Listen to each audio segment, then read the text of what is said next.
लोक कथा बिहुला विश्री भारतीय संस्कृति में अनादिकाल से आध्यात्मिक भावना और चिंतन का स्वर मुखर होता रहा है। यहाँ का जनमानस प्रकृति के तमाम जड़ चेतन पदार्थों में दिव्य शक्ति का अनुभव करता है। यही कारण है कि विभिन्न पेड़ पौधे से लेकर नदी पर्वत और जीव जंतुओं में परम असीम सत्ता की शक्ति आरोपित है। इनकी मूल भावना लोक मंगल की है और है संपूर्ण सृष्टि को सुंदरतम बनाने की उत्कृष्ट अभिलाषा। हमारे यहाँ ऐसी अनेक मिथकीय कहानियां हैं जो जन कल्याण की भावना को केंद्र में रखते हुए रची गई है। कई ऐसे लोक देवता हैं जो जन कल्याण हेतु समर्पित होने के कारण आज भी पूजित हैं। कभी अपने समय के ये लोकनायक हुआ करते थे। कोसी टाइम्स पिछले कई अंकों से ऐसे ही लोक देवता और लोक नायकों से जुड़ी कहानियां प्रकाशित करता आ रहा है। नागपंचमी वर्तमान महीने का मुख्य पर्व है। इस अवसर पर नाग पूजा के निमित्त नाना प्रकार के अनुष्ठान किए जाते हैं। कई जगहों पर मेला लगता है जहां भगत लोग कई आश्चर्यजनक कारनामे दिखाते हैं। पुराणों में नाग को देवता माना गया है। विष्णु भगवान की शैया के रूप में शेषनाग का उल्लेख है तो शेषनाग के पफन पर पृथ्वी के टिके होने की मिथकीय कथा भी है। भगवान कृष्ण द्वारा उनके बचपन में यमुना नदी में निवास कर रहे नाग को नाथने की कथा तो सर्वविदित है ही। कहते हैं कि कृष्ण ने उस नाग को कुश से नाथा था। कहते हैं कि इसी वजह से कुश में आज भी विष का कुछ अंश मौजूद है जो उसकी जड़ों को पैर में चुभने से महसूस होता है। ग्रामीण अंचलों में नाग पूजा में कुश का उपयोग आज भी किया जाता है। यह नाग पूजा नाग को वश में करने का एक अनुष्ठान है। मनसा पूजा के नाम से संपूर्ण भारत में यह प्रचलित है। यहाँ प्रस्तुत है इसी मनसा पूजा से जुड़ी कथा जिसे बिहुला विषय कथा के नाम से भी जाना जाता है। सती बिहुला ने सर्पदंश से मृत अपने पति बाला लखंदर को कैसे पुनर्जीवित कराया। यह कथा इसी मिथकीय घटना पर आधारित है। मैना, बिहुला, भवानी, विषय और पद्मा 5 बहनें थीं। इनका जन्म सोनदह के माया तालाब में भगवान शंकर के स्नान करने के दौरान उनकी टूटी जटा से हुआ बताया जाता है। ये 5 बहनें मृत्युलोक में अपनी पूजा कराने की महत्वाकांक्षा पाले हुई थी। इस बाबत भगवान शंकर ने उन्हें बताया था कि मृत्युलोक में चांद सौदागर नाम का एक व्यक्ति है जो धार्मिक प्रवृत्ति का है। वह यदि उन 5 बहनों की पूजा देना स्वीकार कर लेगा तो मृत्यु लोक में सब उनकी पूजा करने लगेंगे। 5 बहनें चांद सौदागर के पास जाकर मांग की। जब मंत्रा की तो चांद सौदागर ने वैसा करने से इनकार कर दिया। उसके इस व्यवहार से क्रुद्ध होकर विष्णु ने इस अपमान का बदला लेने का निश्चय कर लिया। वह भेष बदलने में माहिर तो थी ही, लिहाजा वह विषय ब्राह्मण का भेष धारण कर अक्सर चांद सौदागर के पास आने लगी। ब्राह्मण विषय स्वयं निसंतान था, इस कारण चांद सौदागर भीतर से उससे घृणा करता था। चांद सौदागर के 6 पुत्र थे। उनके घर आकर ब्राह्मण भेषधारी विषय जिस जगह पर बैठता था उसके चले जाने के बाद चांद सौदागर उस जगह की मिट्टी कटवा कर हटवा देता और नई मिट्टी डालकर उस जगह को गोबर से लिपवा देता था। यह जानकर ब्राह्मण विषय ने सोचा कि निसंतान होने के कारण ही है सौदागर मेरा इतना अपमान कर रहा है और बाहर से भक्ति भाव दिखलाता है। विषय ने चांद सौदागर से इसका बदला उसे भी ने संतान बना कर लेने का निश्चय कर लिया।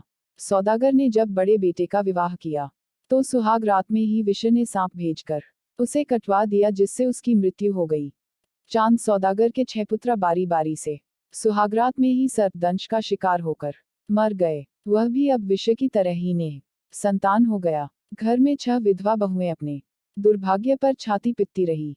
उसकी इस दुर्दशा पर ब्राह्मण भेषधारी विषय मन ही मन खुश थी। कुछ समय बाद चांद सौदागर को पिफा एक पुत्रा हुआ जिसका नाम रखा गया बाला लखंदर। चूंकि पहले ही उसके 6 पुत्रा शादी के बाद सुहागरात में ही सर्पदंश से मर चुके थे, इसलिए चांद सौदागर बाला लखंदर का विवाह करना नहीं चाहता था।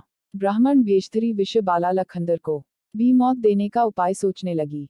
वह चांद सौदागर का गुरु तो था ही, लिहाजा सौदागर की मति पफेरते हुए उसे बाला लखंदर की शादी के लिए राजी करा लिया।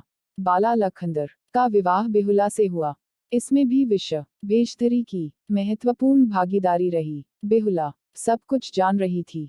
उसने अपने पिता बेचू साहू से कहा कि चांद सौदागर के 6 बेटे सुहागरात में ही सर्पदंश के शिकार होकर मर चुके हैं। उसके 7वें बेटे बाला लखंदर से मेरा विवाह होने जा रहा है। इनका भी वही हाल होगा, इसलिए इसका पहले ही कोई उपाय किया जाए। बेहुला के ऐसा कहने पर चांद सौदागर को एक संदेश भेजकर बेचू साहू ने एक पत्रा भेजकर उनसे ऐसा घर बनवाने को कहा कि जिसमें कहीं भी एक छोटा छिद्र भी नहीं रहे।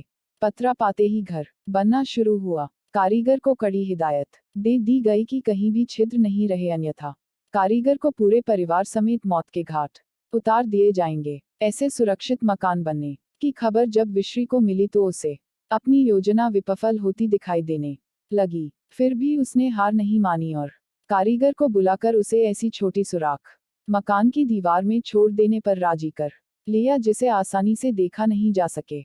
मकान बनकर जब तैयार हो गया तो चांद सौदागर ने अपने परिजनों के साथ उसका मुआयना किया। उसे वह छिद्र दिखाई नहीं दिया। वह इस तरह के मकान निर्माण से काफी खुश हुआ। तय समय पर बाला लखंदर का विवाह बेहुला से संपन्न हुआ। वह ससुराल आ गई। विश्री भी ब्राह्मण वेश में चांद सौदागर के घर आया और बारीक नजरों से नए बने मकान का निरीक्षण करने लगा। चांद सौदागर इस बात को समझ नहीं पाया। बेहुला जब ससुराल के लिए चली तो अपने पिता से एक कुत्ता, एक बिलार, एक नेवला, एक गरुड़, एक घोड़ा और अगर चंदन की लकड़ी मानकर साथ में लेती आई। अगर चंदन में ऐसा गुण था कि यदि सर्प के काटने से कोई मर जाता तो उसे घिसकर पिला देने से वह जीवित हो जाता। सुहागरात में बाला लखंदर और सती बेहुला गाढ़ी निद्रा में थे। विश्री ने अपने षड्यंत्र के तहत उस मकान में जो छोटा छिद्र करवा दिया था वह उसकी योजना में बड़ा कारगर सिद्ध हुआ। इसी छिद्र से विश्री की प्रेरणा पाकर एक पतला सांप कमरे में घुसा और बाला लखंदर को डंस लिया। उसने बेहुला को जगाने की कोशिश की मगर गाढ़ी निद्रा में होने के कारण नहीं जग पाए। कहते हैं कि उसकी यह निद्रा भी विश्री की ही करतूत थी। जिस नागिन ने बाला लखंदर को डंसा वह बेहुला की ही बहन थी। गुरु विश्री ने उसे काफी दबाव देकर और डरा धमका कर भेजा था। डसने के बाद वह भागी नहीं, प्री पलंग के नीचे स्थिर रहकर वह रोने लगी। बाला लखंदर के प्राण पखेरु उड़ चुके थे। बेहुला नींद में पड़ी रही और उसके द्वारा इस संभावित विपदा से बचने के लिए अपने मायके से लाई गई वे पांचों चीजें व्यर्थ साबित हुईं। जब बेहुला की नींद खुली तो बाला लखंदर को मृत देख वह छाती पीटकर रोने लगी। उसकी यह दशा देख उसके पति को डंसने वाली नागिन ने उसे सांत्वना देते हुए कहा कि तुम रो मत, यदि कहोगी तो मैं अभी तुम्हारे पति को जीवित कर दूंगी, लेकिन विश्री की दुर्गति नहीं हो पाएगी। विश्री के कारण ही तुम्हारे 6 जेठ और पति मरे हैं। तुम्हें इसका बदला लेना है। धीरज रखो। अपने पति की लाश लेकर शीघ्र इंद्रलोक के लिए प्रस्थान कर जाओ। उधर बाला लखंदर के मृत्यु की खबर सुनते ही चांद सौदागर की हवेली में कोहराम मच गया। पिता चांद साहू और मां महेश्वरी समेत 6 विधवा भौजाइयां छाती पीट पीट कर रोने लगी। सती बेहुला में इतनी क्षमता थी कि वह अपने पति को तत्क्षण जिंदा कर सकती थी, लेकिन ऐसा करके वह अपने 6 जेठों को जिंदा नहीं कर पाती। लिहाजा अपने पति की लाश के साथ 2 मटकी दही और केला के 4 पौधे लेकर इंद्रलोक के लिए प्रस्थान कर गई। इस दौरान जिस नागिन ने बाला को डंसा था, बेहुला ने उसे भी अपने जूरे में बांध लिया। बिलार को भी साथ में ले लिया। कुत्ता, नेवला और गरुड़ को छोड़ दिया।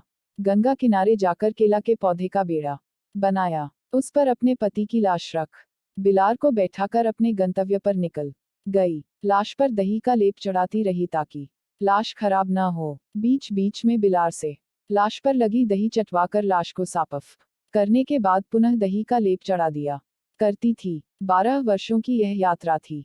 रास्ते में कई लोगों ने उसे विवाह का प्रलोभन भी दिया, लेकिन पतिव्रता बेहुला ने इन प्रलोभनों पर कोई ध्यान नहीं दिया। इधर विषय के क्रोध के कारण चांद सौदागर की संपत्ति नष्ट हो गई और पति पत्नी दोनों अंधे हो गए। 12 वर्षों तक बेहुला निर्जला उपवास करती रही। बेहुला की एक मौसी थी, उसका नाम रेघवा था। उसका पता ठिकाना पूछती हुई वह उसके पास गई। सारा हाल कह सुनाया। वह उसके पति की लाश कुछ समय के लिए रखने के लिए राजी हो गई और बेहुला को अकेले ही इंद्रपुरी जाने की सलाह दी। उसने बेहुला को यह रहस्य भी बताया कि रास्ते में नेतिया नाम की एक धैबिन है जो इंद्रपुरी का कपड़ा धेती है। वह महाराक्षसनी है, वह देखते ही तुम्हें खा जा सकती है, इसलिए उसके पास जाते ही तुम उससे मौसी का रिश्ता बना लेना, इससे तुम्हारा काम बन जाएगा। बेहुला वहां से नेतिया धैबिन के पास गई और नेतिया ने बेहुला से कहा कि उसकी तो कोई बहन ही नहीं है, तो वह उसकी बेहुला की मौसी कैसे हुई? इस पर बेहुला ने नेतिया को जवाब दिया कि उसके विवाह के बाद उसकी माँ की पैदाइश हुई थी। जब आप अपनी बहन को ही नहीं देखी हैं तो मुझको कैसे पहचानोगी? बेहुला से ऐसा सुनकर नेतिया को विश्वास हो गया कि वह उसके बहन की ही बेटी है। वह उसे अपने घर ले गई और भोजन के लिए कहा। बेहुला तो निर्जला व्रत रखे हुई थी। सच्चाई बता देने पर खतरा था, इसलिए उसने भोजन के लिए हाँ कह दिया। वह जब उसे खिलाने ले गई तो पहले हाथ मुंह धोने के लिए एक लोटा पानी दिया और थाली में भोजन रख दिया। बेहुला ने लोटा के पानी को हाथ पैर धोने में ही खर्च कर दिया। इस तरह नेतिया जब तक दोबारे पानी लाने बाहर गई तो बेहुला ने मौका पाकर धृति से प्रार्थना की। धृति पफट गई और उसने खाना उसी में डाल दिया।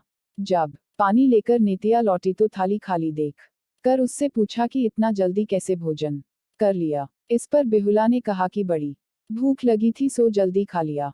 नेतिया बेहुला को घर पर ही छोड़ कपड़ा देने इंद्रपुरी चली गई। घर पर दूसरा कोई नहीं था। बेहुला ने एक घर में जाकर देखा तो पाया कि वहां उसके पति और 6 जेठ एक कटिया में मक्खी की तरह भनभना रहे हैं। यह देखकर वह नेतिया के कमरे में आकर सो गई। उधर नेतिया ने इंद्रपुरी में बताया कि उसके घर उसकी बहन की एक बेटी आई हुई है, इसी कारण यहाँ आने में देर हुई है। यह कपड़ा भी उसी ने तहाया है।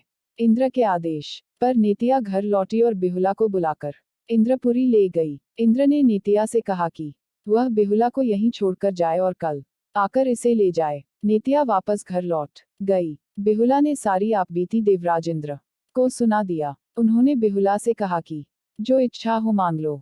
इस पर बेहुला ने कहा कि उसका सिंदूर लौटाया जाए, 6 जेठों को जिलाया जाए और विषय को उसके हाथों सौंप दिया जाए। तब इंद्र ने पूछा कि विषय को लेकर वह क्या करेगी? इस पर उसने कहा कि विषय को उसको जो करना होगा वह करेगी। अगर विषय उसे नहीं दिया जाएगा तो वह कुछ नहीं लेगी। इंद्र ने मृत्युलोक से विषय को तुरंत इंद्रलोक लाने का आदेश दिया। विषय इंद्रलोक लाया गया। यहाँ आने पर जब उसने बेहुला को देखा तो उसके होश उड़ गए।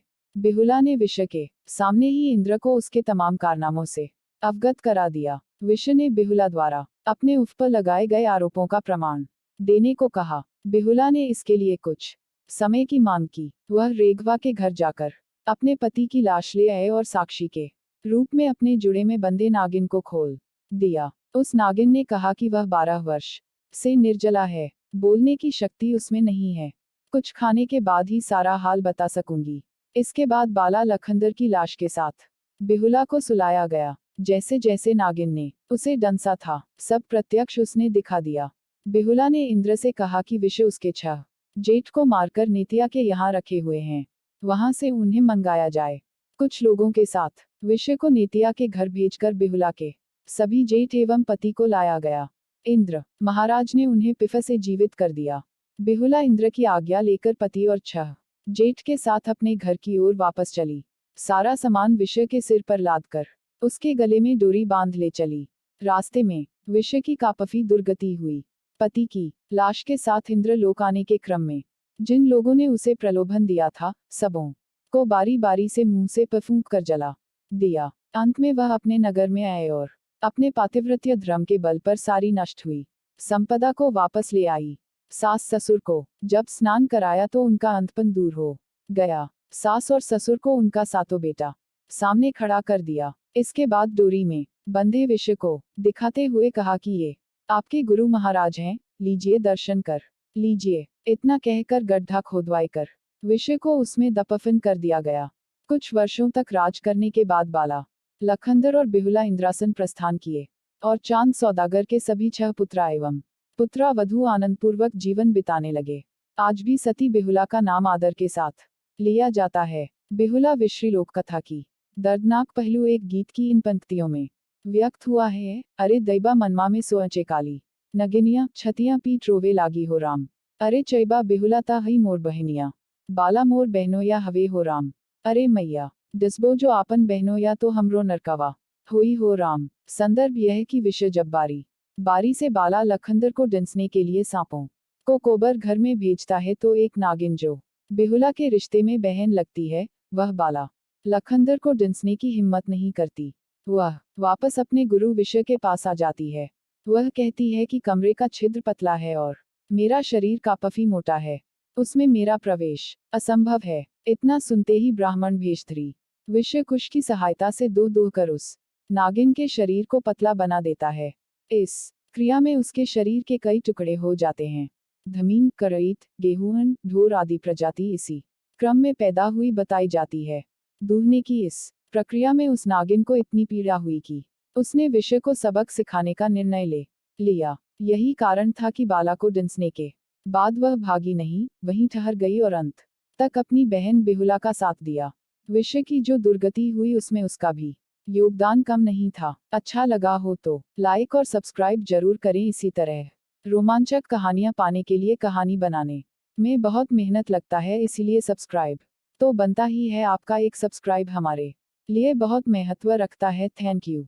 राममिलन कहानियां R1।